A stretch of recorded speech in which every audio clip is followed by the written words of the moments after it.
En el año 1886, una niña de 11 años fue condenada a morir congelada en el desierto de Wyoming. Su crimen no fue robar, ni matar, ni blasfemar contra Dios. Su crimen fue decir la verdad. Los hombres de la iglesia, esos mismos que predicaban sobre el amor y la compasión cada domingo, la arrastraron fuera del pueblo con las manos atadas. Le dieron apenas un pedazo de tela y un puñado de harina de maíz, y la dejaron sola frente a las montañas que se alzaban como gigantes de hielo y roca. Alma Jessup tenía el pelo del color del trigo seco y los ojos grises como el cielo antes de la tormenta. No lloró cuando la abandonaron. No suplicó.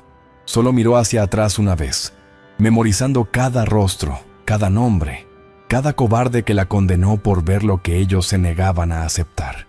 Antes de seguir con esta historia, déjame pedirte algo de corazón. Yo soy solo un narrador que intenta poner comida en la mesa de mi familia, contando estas historias que necesitan ser escuchadas. Si este inicio te atrapó, si quieres saber cómo una niña de 11 años logró sobrevivir sola en las montañas más frías de Wyoming, ayúdame con 3 cosas muy sencillas. Primero, dale me gusta a este video. Es gratis y me ayuda muchísimo a que más personas conozcan estas historias. Segundo, suscríbete al canal. Con tu suscripción, YouTube me ayuda a seguir creando contenido, y yo puedo seguir alimentando a mi familia haciendo lo que amo. Tercero, déjame un comentario diciendo de qué país o ciudad me estás viendo. Me encanta saber quién está del otro lado escuchando estas historias. ¿Eres de México, Argentina, Colombia, Venezuela, Uruguay, España? Escríbelo abajo. Tu apoyo hace la diferencia entre que yo pueda seguir contando estas historias o tenga que buscar otro trabajo. Gracias de corazón. Ahora sí, volvamos con Alma y descubramos cómo construyó su refugio de piedra. Lo que esos hombres no sabían, lo que jamás podrían comprender con sus Biblias y sus rezos vacíos, era que Alma Jessup no era como las otras niñas del pueblo. Ella había crecido en las montañas Wind River, donde su padre le enseñó que la naturaleza no miente, que cada animal, cada cambio en el viento, cada movimiento del agua cuenta una historia para quien sepa escuchar. Y Alma había escuchado algo terrible. Un invierno como ningún otro se acercaba. Un monstruo blanco que enterraría casas enteras y convertiría el ganado en estatuas de hielo. Ella lo dijo en voz alta, frente a toda la comunidad. Les advirtió que se prepararan, que almacenaran comida, que reforzaran sus techos. Pero ellos eligieron llamarla bruja, endemoniada, perturbada. Y ahora, mientras caminaba descalza sobre la tierra fría con solo un cuchillo de caza amarrado a su cintura, Alma sabía algo que ninguno de ellos sabía. Ella iba a sobrevivir. Y ellos, no. Briarwood era uno de esos pueblos que aparecen en los mapas solo porque alguien necesitaba poner un punto en medio de la nada. 200 almas, tal vez menos, viviendo en casas de madera que crujían con el viento y una iglesia blanca que se erguía en el centro como un dedo acusador, señalando al cielo. Era septiembre de 1886. Y el aire todavía tenía ese calor seco que hace creer a los hombres que el invierno nunca llegará. Los comerciantes vendían sus últimas cosechas, las mujeres colgaban la ropa al sol, y el reverendo Josiah Whitmore preparaba sus sermones sobre la obediencia y el castigo divino. Todo parecía normal, predecible, seguro, pero en las montañas que rodeaban el pueblo, algo estaba cambiando. Los castores construían sus represas con una urgencia frenética, apilando ramas el doble de alto que cualquier otro año. Las orugas que reptaban por los pinos tenían el pelaje completamente negro, tan oscuro que parecían trozos de carbón moviéndose. Y los alces, esos animales majestuosos que normalmente esperaban hasta octubre, ya estaban migrando hacia el sur en manadas enormes, como si huyeran de algo invisible.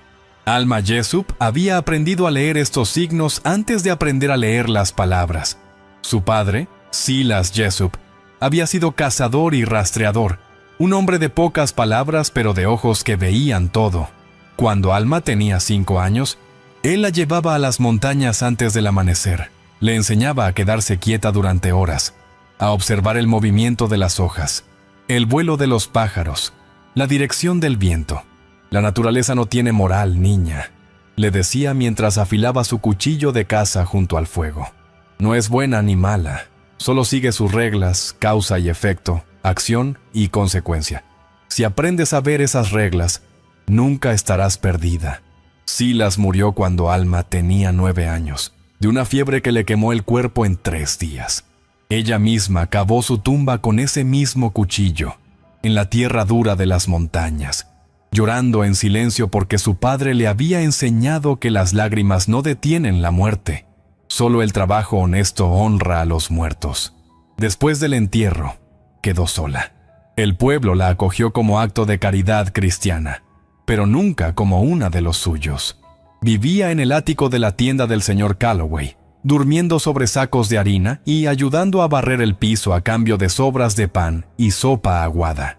Las otras niñas del pueblo la evitaban porque olía a tierra y a sudor, porque sus manos tenían callos como las de un hombre, porque prefería estar afuera observando el cielo en lugar de jugar con muñecas de trapo. Pero Alma no les prestaba atención. Ella seguía las lecciones de su padre. Salía cada mañana antes del alba a caminar por el bosque, a tocar los árboles, a escuchar. Y en ese septiembre de 1886, todo lo que escuchaba le decía lo mismo. Huye, escóndete, prepárate. El problema fue que Alma cometió el error de compartir lo que sabía. Pensó que si les advertía, si les mostraba las señales, ellos la escucharían. Estaba equivocada, porque cuando tienes 11 años, eres huérfana, eres pobre y eres niña. Tu verdad no vale nada frente a la arrogancia de los hombres, que creen que Dios les habla directamente. Todo comenzó un domingo por la mañana, cuando Alma entró a la iglesia con el vestido remendado que le habían dado las señoras de la caridad. El reverendo Whitmore estaba en medio de su sermón sobre la fe inquebrantable, sobre cómo Dios proveería para los justos sin importar las circunstancias. Alma se quedó de pie al fondo, porque los bancos de adelante eran para las familias respetables, y levantó la mano como si estuviera en la escuela. El reverendo se detuvo en mitad de una frase, molesto por la interrupción. «¿Qué quieres, niña?», preguntó con esa voz que usaba cuando quería sonar paciente, pero en realidad estaba irritado. Alma dio un paso al frente, con las manos entrelazadas frente a ella, y dijo con voz clara: «Reverendo, viene un invierno terrible. Los animales lo saben.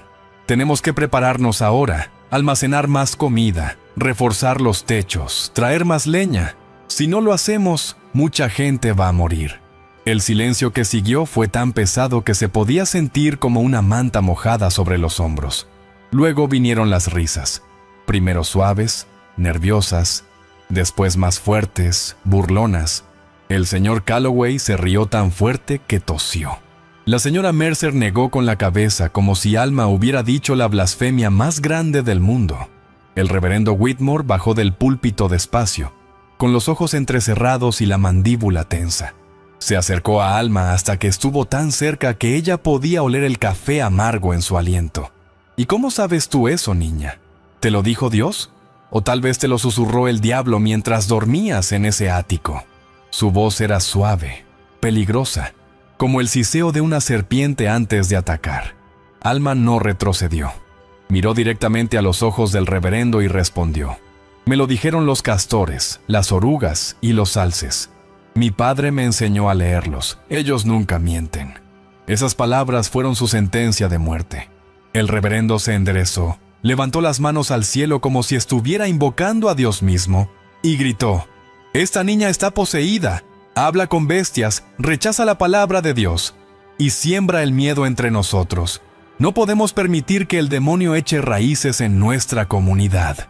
La congregación entera se puso de pie, algunos gritando «¡Amén!», otros persignándose, todos mirando a Alma como si fuera un animal rabioso que necesitaba ser sacrificado. Nadie la defendió, ni siquiera el señor Calloway, que la había alimentado durante 2 años. Esa misma tarde, el consejo de ancianos se reunió en la trastienda de la iglesia. Alma fue llevada allí por 2 hombres que la sujetaban de los brazos, como si pudiera escapar volando. El reverendo presidía la mesa, con su Biblia abierta frente a él, y una expresión de falsa compasión en el rostro. «Alma Jessup», comenzó con voz solemne, «ha sido acusada de brujería. de comunicarte con espíritus malignos y de intentar corromper la fe de esta comunidad. ¿Tienes algo que decir en tu defensa? Alma los miró uno por uno. Al reverendo con su cruz de plata, al alcalde Morrison con su reloj de bolsillo, al doctor Hastings con sus manos limpias que nunca habían tocado tierra. Y dijo simplemente: solo dije la verdad. El invierno viene. Ustedes van a morir si no se preparan. El reverendo cerró la Biblia de golpe. El sonido resonó como un disparo en la habitación pequeña. Entonces no tienes arrepentimiento. Que Dios tenga misericordia de tu alma, porque nosotros no podemos. La sentencia fue rápida. Destierro inmediato. Ninguna familia del pueblo podría acogerla. Ningún comerciante podría venderle provisiones. Sería expulsada al desierto con lo mínimo para sobrevivir. Y si Dios quería salvarla, lo haría.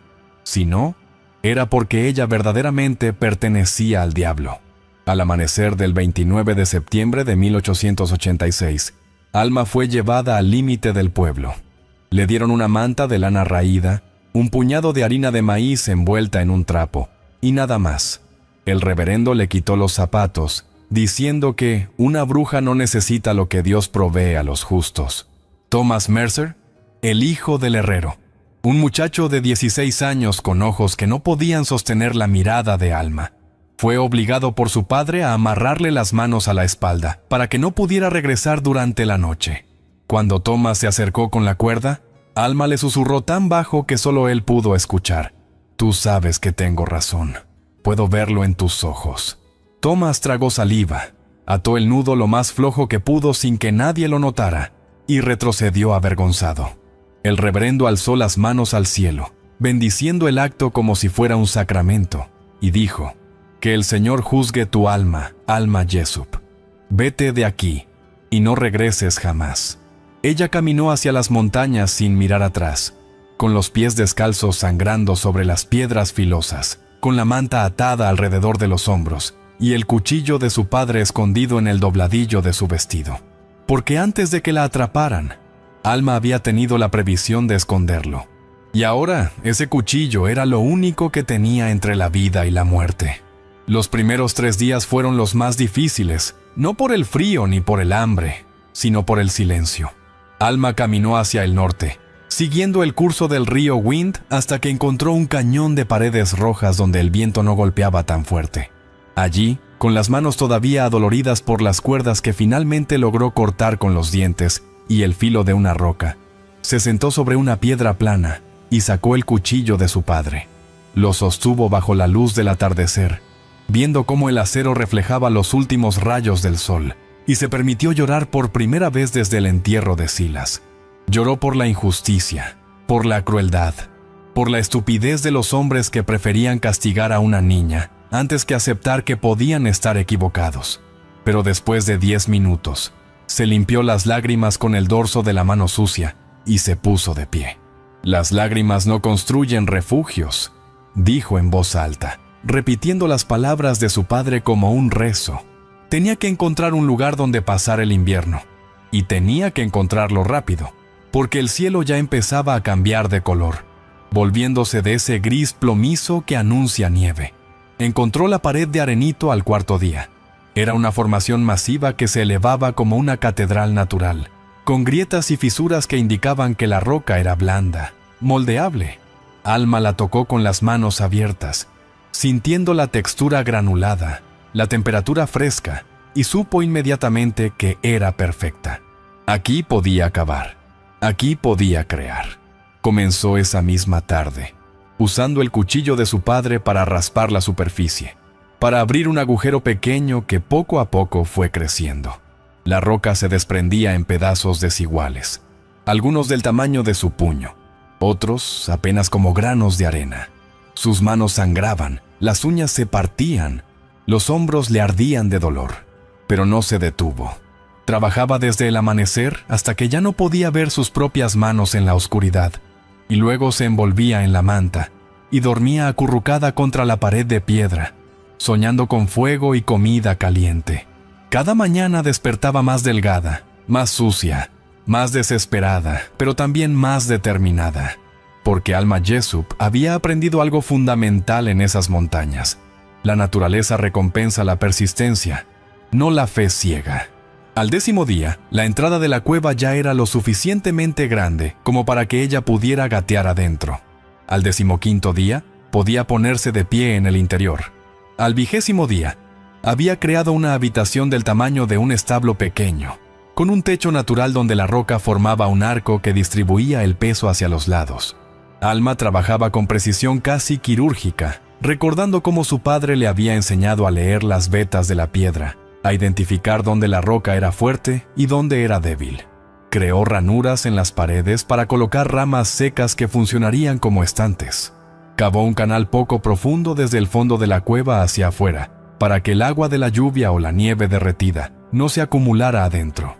Y lo más importante, diseñó una chimenea natural, tallando un conducto vertical que salía por la parte superior de la formación rocosa, lo suficientemente estrecho para retener el calor, pero lo suficientemente ancho para dejar salir el humo.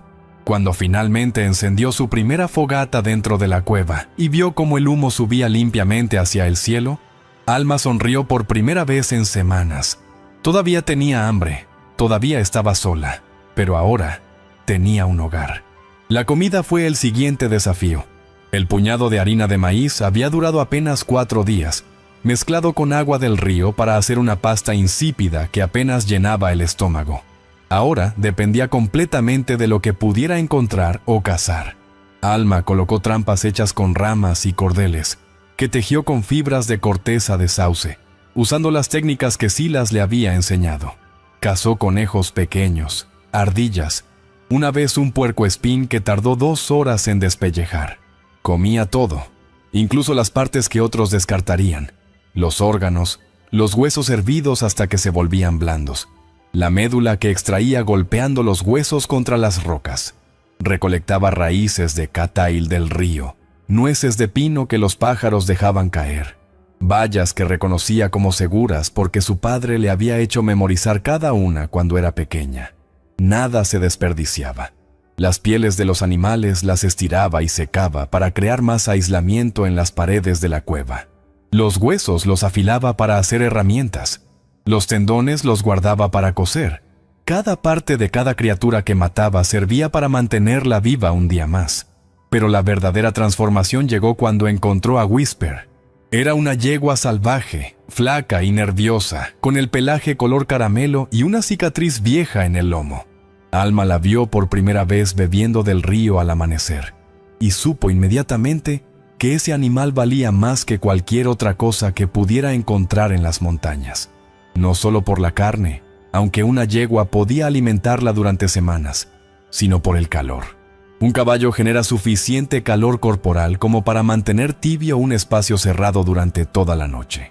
Alma pasó 2 semanas ganándose la confianza de la yegua, dejando puñados de hierba cerca de la entrada de la cueva, acercándose cada día un poco más, hablándole en voz baja con el mismo tono que su padre usaba con los animales asustados.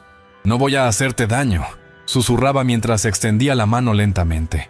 «Tú y yo somos iguales, ¿sabes? Expulsadas, solas, tratando de sobrevivir». Finalmente, la yegua comió de su mano, y una semana después la siguió hasta la cueva. Alma la llamó Whisper porque se movía tan silenciosamente como el viento entre los pinos. Octubre llegó con las primeras nevadas, ligeras al principio, apenas un polvo blanco que se derretía al mediodía. Pero Alma sabía que era solo el comienzo. Las señales eran cada vez más claras. Los pájaros habían dejado de cantar completamente.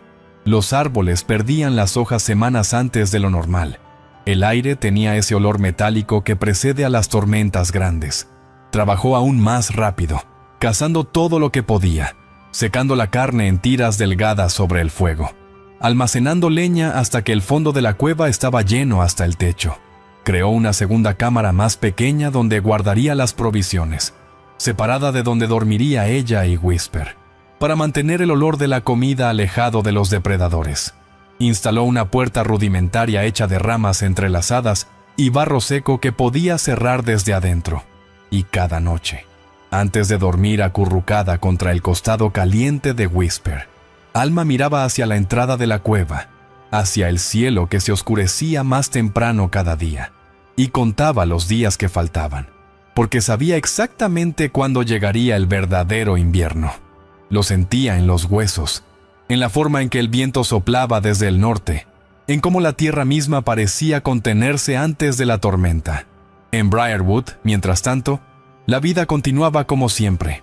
El reverendo predicaba sobre la victoria de la fe sobre la superstición, usando la expulsión de Alma como ejemplo de cómo Dios protege a los justos de la corrupción. Las familias almacenaban la cantidad normal de comida para el invierno, ni más ni menos que cualquier otro año. Los hombres reforzaban los techos lo suficiente para aguantar un poco de nieve, pero nada extraordinario. ¿Para qué preocuparse? El cielo todavía estaba mayormente despejado. El ganado seguía pastando en los campos, y el almanaque del granjero decía que sería un invierno moderado. Solo Thomas Mercer parecía intranquilo. A veces, cuando nadie lo veía, caminaba hasta el límite del pueblo y miraba hacia las montañas, preguntándose si la niña seguiría viva, preguntándose si debería haber hecho algo diferente. Pero era joven, era cobarde, y el peso de la culpa no era suficiente para hacerlo actuar. Así que volvía a casa, a la forja de su padre, y golpeaba el hierro caliente hasta que el ruido ahogaba sus pensamientos. El 4 de noviembre de 1886, 6 semanas antes de lo que cualquier almanaque o meteorólogo hubiera predicho, el cielo sobre Wyoming se volvió del color del plomo fundido. La temperatura cayó 20 grados en una sola hora. El viento comenzó a soplar desde el norte, con una fuerza que arrancaba tejas y doblaba los árboles jóvenes hasta que se partían. Y luego llegó la nieve, no en copos suaves y románticos, sino en cortinas blancas tan densas que no se podía ver a 2 metros de distancia. Cayó sin parar durante 3 días, acumulándose hasta que las ventanas del primer piso de las casas quedaron completamente cubiertas, hasta que las puertas no se podían abrir, hasta que el ganado que estaba afuera quedó enterrado vivo. Las familias de Briarwood se despertaron la primera mañana pensando que era una tormenta normal. La segunda mañana, empezaron a racionear la comida. La tercera mañana, se dieron cuenta de que Alma Jessup había tenido razón. Y para entonces, ya era demasiado tarde. Dentro de su cueva de piedra, Alma estaba sentada junto al fuego, con Whisper acostada detrás de ella, masticando tiras de carne seca y escuchando el aullido del viento afuera. La chimenea funcionaba perfectamente, el humo salía limpiamente, y el calor se distribuía por toda la cámara. Tenía comida para meses, agua del río que corría justo afuera de la entrada de la cueva, y suficiente leña para mantener el fuego encendido hasta la primavera. Estaba caliente, estaba segura, estaba viva, y mientras afuera la tormenta enterraba el mundo bajo metros de nieve y hielo, Alma Jessup cerró los ojos y durmió profundamente, sin miedo, sin arrepentimiento, sabiendo que había hecho exactamente lo que su padre le había enseñado: observar, prepararse y sobrevivir. La tormenta duró 11 días. Cuando finalmente paró, el mundo se había transformado en un paisaje que Alma apenas reconocía. La nieve cubría todo con una capa blanca de casi 3 metros de altura, suavizando las formas de las rocas y los árboles, hasta convertirlos en fantasmas blancos e irreconocibles. El silencio era absoluto, tan profundo que Alma podía escuchar su propio corazón latiendo en el pecho. Salió de la cueva con cuidado, hundiéndose hasta la cintura en la nieve fresca, y miró hacia el sur, hacia donde estaba Briarwood.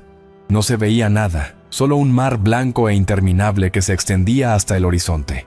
Ningún humo de chimeneas, ningún movimiento, nada que indicara vida. Por un momento, Alma sintió algo extraño en el pecho, algo que no era exactamente satisfacción, pero tampoco era pena. Era más bien la confirmación fría y terrible de que ella había sabido desde el principio exactamente lo que iba a pasar, y nadie la había escuchado. Esa noche, mientras alimentaba el fuego y compartía su cena con Whisper, Alma sacó algo que había guardado en el fondo de su bolsillo desde el día de su expulsión. Un pedazo de papel doblado que había encontrado en el ático del señor Calloway semanas antes de que todo sucediera. Era una carta. Una carta vieja, amarillenta, escrita con tinta que se había desvanecido hasta ser apenas legible. Alma la había descubierto por accidente, escondida entre las tablas del piso del ático, mientras buscaba un lugar donde guardar sus pocas pertenencias. La carta estaba dirigida a los fundadores de Briarwood y estaba fechada en 1871, 15 años antes. La había leído tantas veces que se sabía cada palabra de memoria, pero esa noche la desplegó de nuevo, sosteniéndola cerca del fuego para poder ver las letras desvanecidas. «A quien corresponda», comenzaba la carta. «Mi nombre es Pastor Elías Blackwell, y escribo esto como advertencia y testimonio. En el invierno de 1871, una niña india de la tribu Shoshone vino a nuestro asentamiento y nos advirtió sobre un gran invierno que se aproximaba. Ella leyó las señales de los animales y nos suplicó que nos preparáramos. Nosotros, en nuestra arrogancia y prejuicio, la expulsamos y la llamamos bruja. Ese invierno mató a 37 de nuestras 120 almas. La niña sobrevivió. Cuando la primavera llegó, ella regresó y nos ayudó a reconstruir. Escribo esto para que las generaciones futuras no cometan el mismo error que nosotros. Escuchen a quienes leen la tierra, sin importar quiénes sean». Alma dejó que la carta cayera sobre su regazo, mirando las llamas del fuego bailar en la oscuridad. Ahora todo tenía sentido. La historia se estaba repitiendo, palabra por palabra, como si el tiempo fuera un círculo y Briarwood estuviera condenado a cometer los mismos errores una y otra vez. La diferencia era que esta vez, Alma sabía lo que había pasado antes. Sabía que no era la primera en ser castigada por decir la verdad, y probablemente no sería la última. El reverendo Whitmore, el consejo de ancianos, todos ellos nunca habían visto esa carta. Probablemente ni siquiera sabían que existía. Había estado escondida en ese ático durante 15 años, olvidada, ignorada, como todas las lecciones incómodas que la gente prefiere enterrar en lugar de enfrentar. «Pastor Blackwell», susurró Alma en voz alta, como si el hombre muerto pudiera escucharla a través del tiempo. «Usted aprendió demasiado tarde, y ellos ni siquiera tuvieron la oportunidad de aprender porque nunca encontraron sus palabras». Dobló la carta con cuidado, la guardó de nuevo en su bolsillo y tomó una decisión que cambiaría todo lo que vendría después. No iba a dejar que esta historia terminara como la anterior. No iba a esperar a que todos murieran para regresar como salvadora compasiva. Esta vez iba a hacer algo diferente. Iba a darles una oportunidad de sobrevivir, no porque se lo merecieran, no porque hubieran sido buenos con ella, sino porque su padre le había enseñado que la venganza es un lujo que los sobrevivientes no pueden permitirse. Las montañas no guardan rancor. Le había dicho Silas la última noche antes de morir, con la fiebre quemándole la piel y los ojos brillantes en la oscuridad. Y nosotros tampoco deberíamos. Guardar rancor es como cargar piedras en la espalda cuando necesitas correr. Te hace lento, te hace débil, te mata. Alma había pensado en esas palabras todos los días desde su expulsión, luchando contra la rabia que ardía en su pecho, como el fuego que ahora la mantenía caliente. Y esa noche, mirando la carta del pastor Blackwell, finalmente entendió lo que su padre había querido decir. Ella podía elegir ser como las montañas, inmensa, implacable, pero sin malicia, o podía elegir ser como los hombres de Briarwood, pequeña, vengativa y condenada a repetir los mismos errores hasta la destrucción. Pasaron 3 semanas más antes de que Alma viera al primer humano. La temperatura había bajado a niveles que ella nunca había experimentado. Tan fría que el aliento se congelaba en el aire antes de llegar al suelo. Tan brutal que los árboles se partían en la noche, con sonidos como disparos de rifle. Alma había establecido una rutina: despertar antes del amanecer, alimentar el fuego, darle de comer a Whisper, salir a revisar las trampas que había colocado en un radio de 100 metros alrededor de la cueva, regresar antes del mediodía cuando el frío se volvía insoportable.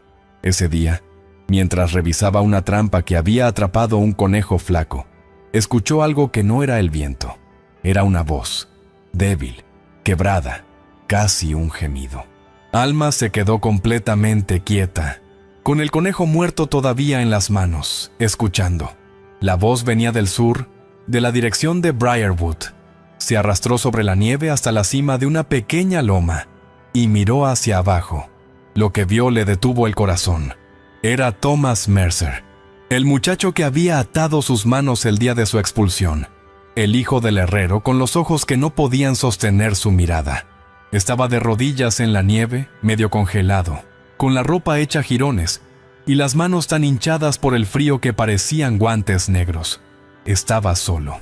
Detrás de él, en la distancia, Alma podía ver una fila irregular de figuras oscuras moviéndose lentamente a través de la nieve. Personas, quizás 20 o 30, caminando en fila india, algunos cargando niños, otros apenas arrastrándose. Thomas había caído y no podía levantarse. Los otros seguían adelante sin él, porque en un invierno como este, detenerse por alguien significaba morir con él. Alma observó desde su escondite, sintiendo cómo su mente se dividía en dos. Una parte de ella, la parte que todavía era una niña de 11 años, herida y traicionada. Quería darse la vuelta y regresar a su cueva, dejar que Thomas muriera como ellos habían intentado dejarla morir a ella. Sería justicia perfecta, equilibrio puro. Pero la otra parte, la parte que era hija de Silas Jessup, sabía que esa no era la respuesta. Bajó por la loma despacio, con el conejo muerto colgando de su cinturón, y se acercó a Thomas por detrás. Él no la escuchó hasta que estuvo a apenas 1 metro de distancia. Cuando finalmente giró la cabeza, con los labios azules y los ojos vidriosos por la hipotermia, la miró como si estuviera viendo un fantasma. «Alma», susurró, y su voz sonaba como papel arrugándose. «Estás viva». Ella no respondió de inmediato. Se quedó allí parada, mirándolo, memorizando cada detalle.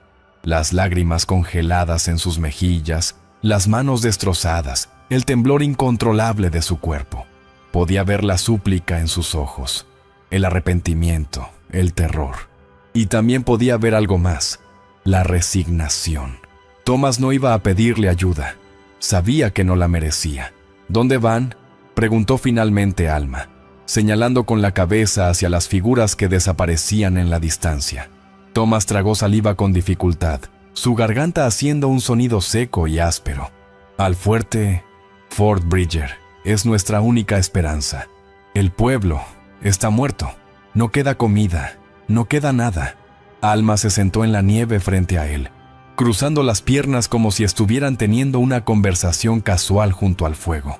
«¿Cuántos murieron?», preguntó, y su voz no tenía emoción, solo curiosidad fría y clínica. Thomas cerró los ojos. Las lágrimas corrían por su rostro, dejando rastros oscuros en su piel sucia. 32. Hasta ahora.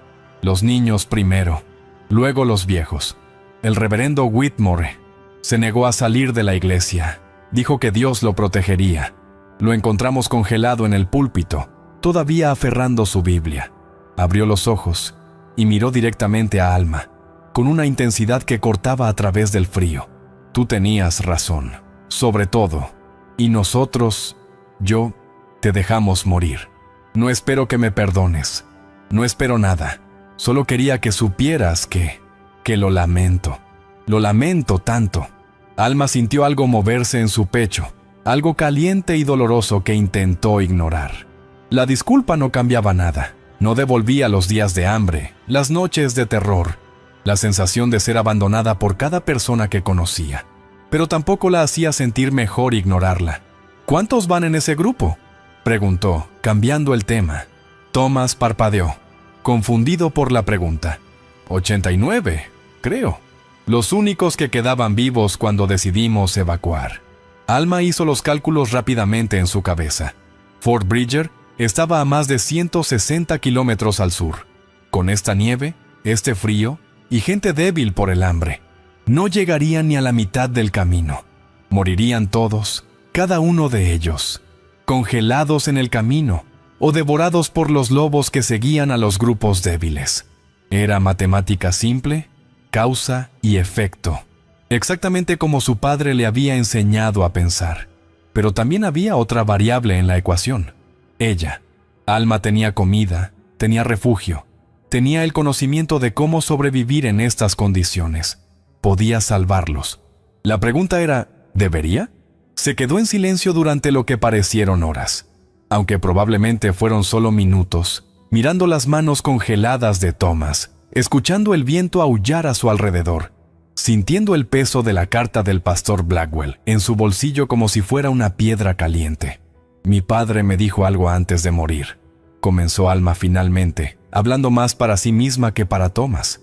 Me dijo que las montañas no guardan rancor porque no pueden permitirse ese lujo. Cada gramo de energía que gastan tiene que servir para algo. Crecer, resistir, sobrevivir. El rencor no sirve para nada de eso. Solo te hace pesado, te hace lento. Levantó la vista hacia el cielo gris y plomizo, viendo cómo las nubes se movían lentamente hacia el norte.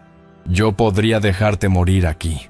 Podría regresar a mi cueva y dejar que todos ustedes se congelen en el camino a Fort Bridger, y sería justicia perfecta. Me expulsaron, me condenaron, querían que muriera.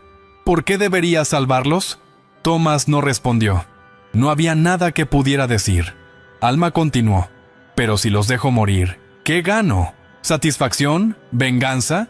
Esas cosas no me mantienen caliente, no me alimentan. Solo me convierten en alguien como el reverendo Whitmore, alguien que elige la arrogancia sobre la verdad. Se puso de pie, sacudiéndose la nieve de la ropa, y extendió la mano hacia Thomas. Voy a salvar a tu gente, no porque se lo merezcan, sino porque yo no soy como ustedes. Thomas la miró con incredulidad, como si no pudiera procesar las palabras que acababa de escuchar. ¿Qué quieres decir?, tartamudeó. Sus labios apenas podían formar las palabras. Alma lo agarró del brazo y lo levantó con una fuerza sorprendente para alguien tan pequeña, sosteniéndolo cuando sus piernas casi cedieron debajo de él. Voy a llevarlos a todos a mi cueva. No hay espacio para 89 personas, pero hay espacio para 30 o 40 si nos apretamos. Los otros tendremos que construir refugios adicionales usando la misma técnica, cavando en la roca. Tengo comida para algunos meses si la racionamos correctamente. Y tengo conocimiento, que es más valioso que cualquier otra cosa. Empezó a caminar, medio arrastrando a Thomas con ella, siguiendo las huellas del grupo que había pasado antes. Pero esto va a ser bajo mis condiciones. Yo estoy al mando. Nadie cuestiona mis decisiones. Nadie me llama bruja. Nadie reza en lugar de trabajar. Si quieren sobrevivir, hacen exactamente lo que yo digo, cuando yo lo diga. ¿Entendido? Thomas asintió débilmente, con lágrimas nuevas corriendo por su rostro. Estas no de dolor, sino de algo que podría haber sido gratitud o vergüenza o ambas. Entendido, susurró. Y Alma Jessup, la niña de 11 años que había sido expulsada para morir, comenzó la marcha hacia su grupo de sobrevivientes para convertirse en lo que nunca imaginó que sería, su salvadora. Alcanzar al grupo fue más difícil de lo que Alma había anticipado. Thomas apenas podía caminar. Sus pies estaban tan congelados que no sentía nada debajo de las rodillas. Y Alma tenía que detenerlo cada pocos minutos para evitar que cayera de bruces en la nieve. Cuando finalmente llegaron a donde estaban los demás, encontraron una escena que parecía sacada de una pesadilla. 89 personas, o lo que quedaba de ellas, se habían detenido en un pequeño claro rodeado de pinos muertos. Algunos estaban sentados en la nieve, demasiado exhaustos para seguir. Otros se abrazaban en grupos pequeños, tratando de compartir el poco calor que les quedaba. Había niños llorando con voces débiles que apenas se escuchaban sobre el viento. Había mujeres con los ojos vacíos, sosteniendo bebés que tal vez ya no respiraban. Y había hombres, aquellos mismos hombres que habían estado en el Consejo de Ancianos, que habían votado por expulsarla, ahora reducidos a sombras temblorosas de lo que alguna vez fueron. Cuando Alma apareció, caminando hacia ellos con Thomas apoyado en su hombro, el silencio que cayó sobre el grupo fue más pesado que la nieve misma. El alcalde Morrison fue el primero en hablar. Estaba sentado sobre un tronco caído, con las manos metidas bajo los brazos tratando de mantenerlas calientes. Y cuando vio a Alma, su rostro pasó por una serie de emociones tan rápidas que parecían una sola: sorpresa, incredulidad, vergüenza y finalmente algo que podría haber sido esperanza. Alma Jessup, dijo con voz ronca, y el nombre sonó extraño en su boca, como si estuviera pronunciando el nombre de un fantasma. ¿Cómo es posible que estés viva? Alma no respondió de inmediato. Dejó a Thomas sentarse en la nieve con cuidado y caminó hacia el centro del grupo, girando lentamente para que todos pudieran verla. Quería que memorizaran este momento, que grabaran en sus mentes la imagen de la niña que habían condenado a muerte ahora de pie frente a ellos, saludable, fuerte, viva, mientras ellos se desmoronaban. «Estoy viva», dijo finalmente, y su voz era clara y firme, sin temblor ni duda, porque hice exactamente lo que les dije que hicieran. Observé las señales, me preparé, sobreviví. Hizo una pausa, dejando que las palabras penetraran. Y ahora voy a salvarlos. No porque lo merezcan, sino porque es lo correcto. La reacción fue inmediata y caótica. Algunos comenzaron a llorar, otros a dar gracias a Dios en voz alta. Algunos simplemente la miraban con la boca abierta sin poder procesar lo que acababan de escuchar. Pero el doctor Hastings, el hombre que había permanecido en silencio durante su juicio, se puso de pie con dificultad y caminó hacia ella. Era un hombre alto y delgado, ahora aún más delgado por el hambre, con la barba cubierta de escarcha y los ojos hundidos en las cuencas. «Alma», dijo suavemente, y había algo genuino en su voz que hizo que ella lo mirara directamente.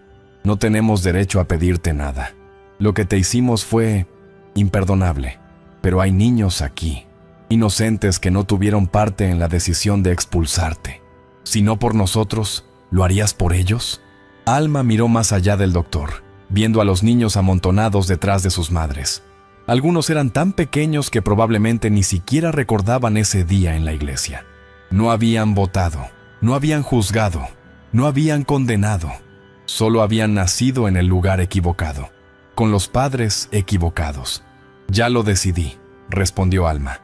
«Los voy a llevar a todos a mi refugio, pero esto se hace a mi manera». Durante las siguientes 2 horas, Alma transformó el caos en orden. Primero, evaluó quién podía caminar y quién no. Identificó a los 18 más débiles, niños pequeños, ancianos y aquellos con hipotermia avanzada. Ordenó que fueran cargados por los más fuertes en turnos de 15 minutos. Luego, organizó al resto en una fila, con los más capaces al frente para abrir camino a través de la nieve profunda, y los más débiles en el medio donde estarían protegidos del viento. Les dio instrucciones precisas. Mantener el paso constante pero no rápido. Respirar por la nariz para evitar que el aire frío quemara los pulmones. Detenerse cada 30 minutos durante exactamente 2 minutos para evitar que los músculos se enfriaran demasiado. Y les dijo con una voz que no admitía discusión, que si alguien caía y no podía levantarse en menos de 1 minuto, el grupo seguiría adelante. «No podemos permitirnos cargar peso muerto», dijo. Y aunque las palabras eran duras, todos sabían que eran verdaderas. El señor Calloway, el dueño de la tienda que la había acogido después de la muerte de su padre, se acercó a ella con lágrimas congeladas en las mejillas y le susurró: «Gracias». Alma no respondió, solo señaló hacia el norte y comenzó a caminar. El viaje de regreso a la cueva tomó casi 4 horas, aunque la distancia era de menos de 5 kilómetros. La nieve era tan profunda que cada paso requería levantar las piernas hasta la cintura, y el viento soplaba con tanta fuerza que a veces era imposible ver a la persona que caminaba directamente frente a ti. Alma lideraba el grupo, siguiendo marcas que solo ella podía ver. Una rama doblada aquí, un patrón específico en la formación de rocas allá, la forma en que la nieve se acumulaba alrededor de ciertos árboles. Su padre le había enseñado a navegar por las montañas incluso en las peores condiciones, y ahora ese conocimiento era lo único que mantenía al grupo moviéndose en la dirección correcta. Detrás de ella, podía escuchar los sonidos del sufrimiento: niños llorando, adultos gimiendo, el crujido de huesos cansados forzándose a dar un paso más. 3 veces tuvieron que detenerse porque alguien colapsó. 2 veces, la persona pudo levantarse después de 1 minuto de descanso. La tercera vez, un anciano llamado señor Patterson cayó de rodillas y no se movió. Alma se acercó, verificó su pulso y negó con la cabeza. «Está muerto», dijo simplemente. «Sigan caminando». Nadie protestó. Todos entendían las reglas ahora. Cuando finalmente llegaron a la cueva, el sol ya se estaba poniendo, tiñendo la nieve de un color rosa fantasmal. Alma se detuvo frente a la entrada, que ahora parecía absurdamente pequeña comparada con el número de personas que necesitaban refugio, y se giró para enfrentar al grupo. «Escuchen con atención», dijo, alzando la voz para ser escuchada sobre el viento. «Esta cueva puede albergar cómodamente a 30 personas. Somos 88. Eso significa que vamos a estar apretados, vamos a estar incómodos, y vamos a tener que tomar turnos. Los niños, los ancianos y los enfermos entran primero. Los demás tendrán que trabajar esta noche para crear refugios temporales usando nieve compactada y las técnicas que yo les voy a enseñar. Mañana comenzaremos a cavar cuevas adicionales en las formaciones rocosas cercanas. Esto no es un hotel, es un campo de supervivencia, y la única forma en que salimos vivos de esto es si todos trabajan, todos obedecen, y nadie se queja». Hizo una pausa, mirando los rostros exhaustos y desesperados frente a ella. ¿Alguna pregunta? Nadie dijo nada. El silencio era respuesta suficiente. La primera noche fue la más dura. Alma organizó a las personas dentro de la cueva como piezas de un rompecabezas, maximizando el espacio disponible al hacer que todos se sentaran con las rodillas dobladas, apoyados contra las paredes, o unos contra otros. Whisper fue movida a una de las cámaras laterales más pequeñas, protestando con relinchos suaves, pero eventualmente aceptando su nuevo espacio reducido. El fuego fue alimentado constantemente, con turnos asignados para asegurar que nunca se apagara. La comida fue racionada severamente. Cada persona recibió un pequeño pedazo de carne seca del tamaño de su pulgar y un puñado de nueces. Los niños recibieron un poco más, los adultos un poco menos. Afuera, un grupo de 20 hombres trabajaba bajo la dirección de Alma para construir refugios de emergencia. Les enseñó a compactar la nieve en bloques duros, a apilarlos en forma de media cúpula, a sellar las grietas con nieve más suave. Era trabajo agotador, y más de uno colapsó del esfuerzo, pero continuaron porque la alternativa era morir congelados. Para cuando terminaron el primer refugio, cerca de la medianoche, estaban tan exhaustos que simplemente se derrumbaron dentro de él y se quedaron dormidos amontonados como cachorros. Alma no durmió esa noche. Se quedó sentada junto a la entrada de la cueva, envuelta en su manta, mirando las estrellas que habían salido después de que las nubes se dispersaran. Pensaba en su padre, en lo orgulloso que estaría de verla ahora, no solo sobreviviendo, sino liderando.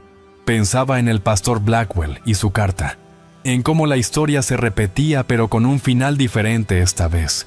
Y pensaba en el reverendo Whitmore, congelado en su púlpito, aferrándose a su Biblia mientras la arrogancia lo mataba. No sentía pena por él. Sentía algo más complejo, una especie de tristeza por el desperdicio, por la estupidez innecesaria de todo. ¿Cuántas vidas se habrían salvado si simplemente hubieran escuchado? ¿Cuánto sufrimiento se habría evitado si hubieran sido lo suficientemente humildes para aceptar que una niña de 11 años sabía más sobre las montañas que todos sus años de educación religiosa? Pero esas eran preguntas sin respuestas útiles. Lo único que importaba ahora era el presente. Era sobrevivir hasta la primavera. Era asegurarse de que los 88 se convirtieran en 88 vivos, no en 88 cadáveres congelados. Los días siguientes establecieron el patrón que seguirían durante los próximos 3 meses. Alma se levantaba antes del amanecer, evaluaba las condiciones climáticas, asignaba tareas. Un grupo salía a cazar y buscar leña, siempre en parejas para que nadie se perdiera. Otro grupo trabajaba en excavar nuevas cámaras en las formaciones rocosas cercanas, ampliando lentamente el espacio habitable. Un tercer grupo se encargaba de cocinar, racionar la comida, mantener los fuegos, cuidar a los enfermos.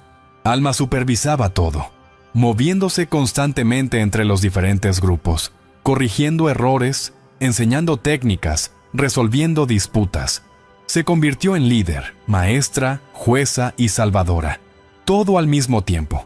Y lo más sorprendente era que era buena en ello. Tenía una capacidad natural para ver lo que se necesitaba hacer y la autoridad innata para hacer que la gente lo hiciera. Nadie cuestionaba sus órdenes. Nadie la llamaba niña. La trataban con un respeto que iba más allá del miedo o la gratitud. Era algo más cercano a la reverencia, porque todos sabían la verdad simple e innegable. Sin Alma Jessup, todos estarían muertos. Hubo momentos de tensión, por supuesto. El señor Morrison intentó una vez sugerir que deberían enviar un grupo a Fort Bridger para buscar ayuda. Alma lo miró con una expresión tan fría que él se calló a mitad de la frase. Fort Bridger está a 160 kilómetros, dijo ella. Con esta nieve, este frío, tomaría 2 semanas llegar allí, si es que llegaran. ¿Y qué creen que van a encontrar? ¿Un ejército esperando para rescatarnos? Estaremos mejor quedándonos aquí, donde tenemos refugio, comida y conocimiento. Morrison asintió débilmente y nunca volvió a mencionar el tema. Hubo otra ocasión cuando 2 hombres pelearon por una porción extra de comida.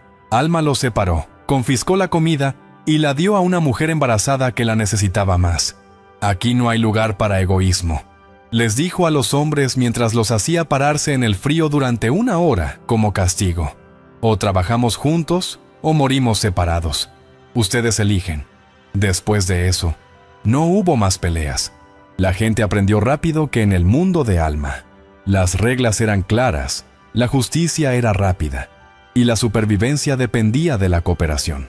Pero el momento que definió todo, el momento que transformó a Alma de líder temporal a leyenda permanente, llegó 6 semanas después de que comenzara el invierno. Era febrero, el mes más frío, cuando las temperaturas caían tan bajo que el metal se volvía quebradizo y el aire te quemaba los pulmones con cada respiración. Una de las mujeres, la señora Chen, entró en trabajo de parto. Era su primer hijo, y las complicaciones eran evidentes desde el principio. El bebé venía de nalgas, la madre estaba debilitada por meses de desnutrición, y no había doctor real porque el doctor Hastings admitió que nunca había asistido a un parto. Alma tenía 11 años. No sabía nada sobre dar a luz bebés, pero sabía sobre la vida y la muerte, sobre la persistencia y el coraje, sobre hacer lo imposible porque era lo necesario. Pasó 18 horas junto a la señora Chen, sosteniendo su mano, limpiando su frente, hablándole suavemente mientras la mujer gritaba y sangraba y luchaba. Y cuando finalmente el bebé salió, azul y silencioso, Alma hizo lo que su padre le había enseñado a hacer con los corderos nacidos muertos. Limpió la boca del bebé, sopló aire suavemente en sus pulmones, frotó su pecho hasta que sus propias manos dolían, y el bebé lloró. Ese llanto, débil al principio pero haciéndose más fuerte con cada segundo, resonó a través de la cueva como una campana de iglesia, y todos los que lo escucharon supieron que acababan de presenciar un milagro, no uno de Dios, sino uno de voluntad humana, de conocimiento, de una niña de 11 años que se negaba a aceptar la muerte, cuando la vida todavía era posible. La primavera llegó tarde ese año, no hasta mediados de abril, cuando finalmente la nieve comenzó a derretirse y los primeros brotes verdes aparecieron entre las rocas. De los 88 que habían llegado a la cueva de Alma ese día de noviembre, 83 sobrevivieron hasta ver el deshielo. 5 habían muerto durante el invierno. 2 ancianos cuyas edades simplemente los alcanzaron. Un hombre que salió a buscar leña y se perdió en una tormenta. Una mujer que murió de una infección que ninguna cantidad de cuidado pudo detener. Y un niño pequeño cuyo corazón débil finalmente se rindió. Cada muerte había dolido, pero Alma sabía que 83 de 88 era un triunfo, no un fracaso. En Breerwood, de los 120 que se habían quedado o intentado el viaje a Fort Bridger, solo 11 habían sobrevivido, escondiéndose en sótanos y comiendo las últimas reservas de grano hasta que llegó el deshielo. Cuando esos 11 finalmente llegaron a la cueva de Alma, a principios de mayo, flacos como espectros y con los ojos hundidos por el hambre, cayeron de rodillas ante ella y lloraron. No de vergüenza, aunque eso también estaba allí, sino de puro alivio de estar vivos, de ver rostros familiares, de saber que no estaban solos en el mundo devastado que el invierno había dejado atrás. El día que dejaron las cuevas para regresar a lo que quedaba de Briarwood, Alma se quedó parada en la entrada de su refugio de piedra, mirando a las personas que había salvado mientras empacaban sus pocas pertenencias. Eran diferentes ahora. Los hombres que habían sido arrogantes estaban humildes. Las mujeres que habían juzgado a otros ahora conocían la misericordia. Los niños que habían crecido creyendo que su pueblo era invencible ahora entendían la fragilidad de la vida. Thomas Mercer se acercó a ella, ya no el muchacho asustado que había caído en la nieve, sino un joven que había aprendido que el coraje, a veces, significa admitir cuando estabas equivocado. Alma, dijo suavemente, vendrás con nosotros, ¿verdad? A reconstruir el pueblo. Tú eres nuestra líder ahora. Sin ti, no somos nada. Alma negó con la cabeza lentamente, con una sonrisa pequeña y triste en los labios. No soy su líder, Thomas. Solo les mostré cómo sobrevivir. Ahora tienen que aprender a vivir, y para eso necesitan hacerlo solos. Se dio la vuelta, acariciando el hocico de Whisper que había salido de la cueva para despedirse. Yo me quedaré aquí, en las montañas. Este es mi hogar ahora, pero vendré a visitarlos. Les enseñaré a leer las señales, a prepararse para los próximos inviernos, a escuchar lo que la naturaleza les dice. Y ustedes me enseñarán algo también: cómo perdonar, cómo construir comunidad, cómo ser mejores de lo que fueron. Pasaron los años. Alma Jessup vivió el resto de su vida en esas montañas, convirtiéndose en una figura legendaria en todo Wyoming. Venían a verla desde pueblos lejanos, trayendo a sus hijos para que aprendieran de la profeta de piedra, como la llamaban. Ella les enseñaba a observar el comportamiento de los animales, a leer el cielo, a respetar las estaciones. Briarwood fue reconstruido, pero diferente esta vez. Ya no había un reverendo dictando verdades absolutas. En su lugar, había un consejo donde todos tenían voz, donde las advertencias eran escuchadas sin importar quién las diera, donde la humildad reemplazaba la arrogancia. Construyeron una estatua en el centro del pueblo. Una niña de 11 años con un cuchillo en la mano y los ojos mirando hacia las montañas. En la base grabaron las palabras que Alma les había dicho aquel primer día cuando decidió salvarlos. No porque lo merezcan, sino porque es lo correcto. Y cada invierno, cuando las primeras nevadas comenzaban a caer, las familias de Briarwood miraban hacia las montañas Wind River y recordaban a la niña que había sido expulsada por decir la verdad. La niña que había sobrevivido contra todo pronóstico. La niña que había elegido el perdón sobre la venganza y al hacerlo, había salvado no solo sus vidas, sino sus almas. Dicen que Alma Jessup murió a los 73 años, en la misma cueva que había tallado con sus propias manos cuando tenía 11. La encontraron sentada junto al fuego que nunca dejaba apagar, con Whisper, quien había vivido milagrosamente casi igual de largo, acostada a su lado, ambas en paz, como si simplemente se hubieran quedado dormidas después de un largo día de trabajo. En su regazo tenían una carta, la misma carta amarillenta del pastor Blackwell que había guardado durante toda su vida, y junto a ella, un nuevo papel donde había escrito sus propias palabras para las generaciones futuras. La profecía no es magia, es observación. La supervivencia no es suerte, es preparación. Y el perdón no es debilidad, es la única fuerza que construye futuros en lugar de enterrar pasados. Miles vinieron a su funeral desde Wyoming, Montana, Idaho, Colorado. 3 generaciones de personas cuyas vidas habían sido tocadas directa o indirectamente por la niña que se negó a morir cuando el mundo la abandonó. Enterraron su cuerpo en las montañas que tanto amaba, junto a la tumba de su padre Silas, y marcaron el lugar con una piedra simple que decía solo: Alma Jessup. Escuchó cuando otros no pudieron, vio cuando otros no quisieron, perdonó cuando otros no lo merecían. Y si escuchas con atención en las noches de invierno en Wyoming, cuando el viento sopla desde el norte y la nieve comienza a caer, los ancianos te dirán que todavía puedes oír su voz en las montañas, no como un fantasma o un espíritu, sino como un recordatorio grabado en la memoria colectiva de un pueblo que aprendió la lección más difícil de todas, que la verdad no siempre viene vestida de autoridad, que la sabiduría no siempre tiene barba gris, y que a veces las palabras más importantes vienen de los lugares más inesperados. La historia de Alma Jessup no es solo sobre una niña que sobrevivió, es sobre todos nosotros, sobre las veces que hemos ignorado las advertencias porque no nos gustaba el mensajero, sobre las veces que hemos confundido el miedo con la fe, la arrogancia con la convicción. Es un espejo que nos muestra quiénes somos cuando enfrentamos la verdad incómoda. ¿La escuchamos, aunque nos duela?